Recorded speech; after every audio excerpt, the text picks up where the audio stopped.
going to talk for a moment about a global reversal.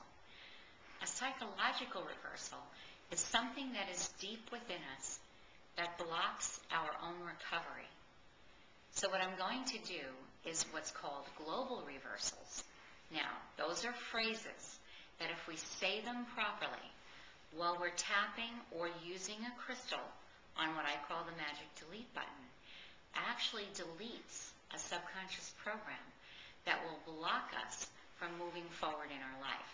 That's why they call them global reversals, because many of us have these blockages, especially to self-love. So what we're going to do is go through a few of them, and this way you can add that to your knowledge list as well as go along with me. What you need to know about a global reversal is you do not need to be in the middle of a session to do it.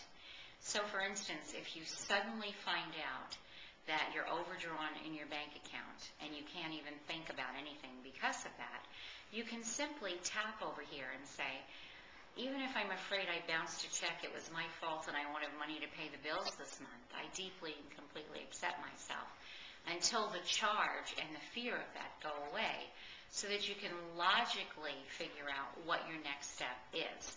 So you don't need to be doing a whole session. A global reversal works anywhere, anytime. Even if you're snuggled up under the covers in the morning dreading going to work, you can simply imagine that you're tapping there and saying, I deeply and completely accept myself even if I dread going to work today.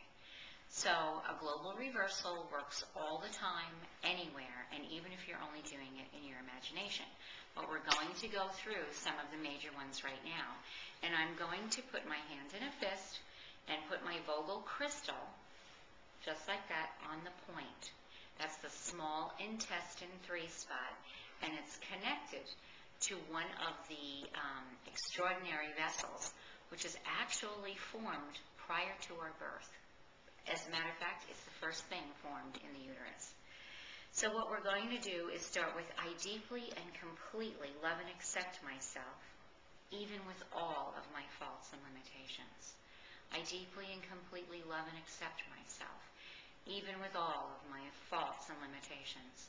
I deeply and completely love and accept myself, even with all of my faults and limitations. Many of us judge ourselves more harshly than we would ever judge anyone else. So that is hopefully going to hit some of our own self-judgments. The next one is I forgive myself on all levels, conscious and unconscious, even if I am addicted to this anger or this blame or this fear. Even if I'm addicted to this blame, I deeply and completely love and accept myself. I forgive myself on all levels, conscious and unconscious, even if I'm addicted to blaming someone else for my own circumstances. And try and say the phrase 3 times exactly the same. I was just giving you examples of how we tend to blame others for our circumstances.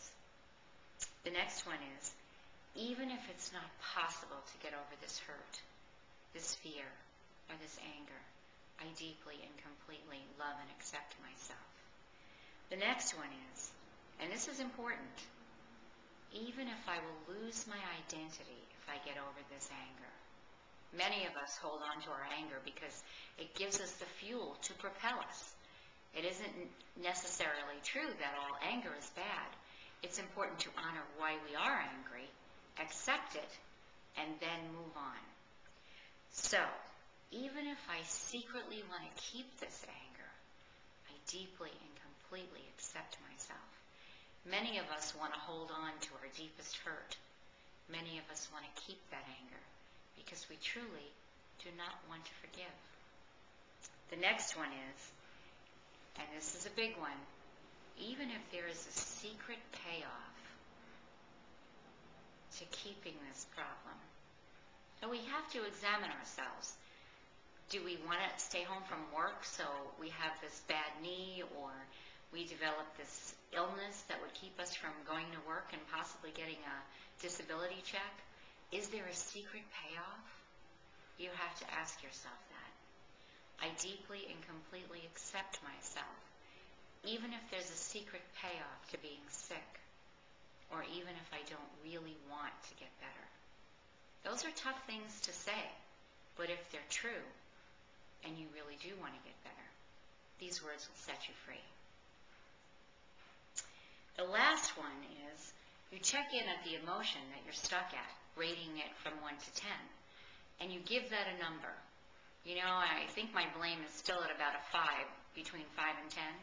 Then you simply say 3 times, even if I'm stuck at a 5, I deeply and completely accept myself. After you do that, you say, even if I never completely get over this blame, I deeply and completely accept myself. You say that 3 times, and you pretty well should be at a 0. And remember, this is a standalone treatment. You do not need to be in the middle of an EFT session in order to use it. You can use it in a split second while you're driving the car, and like I said, you can do it when you're sleeping, just as you're waking up, beginning to dread the day or the job or whatever circumstances you might be facing.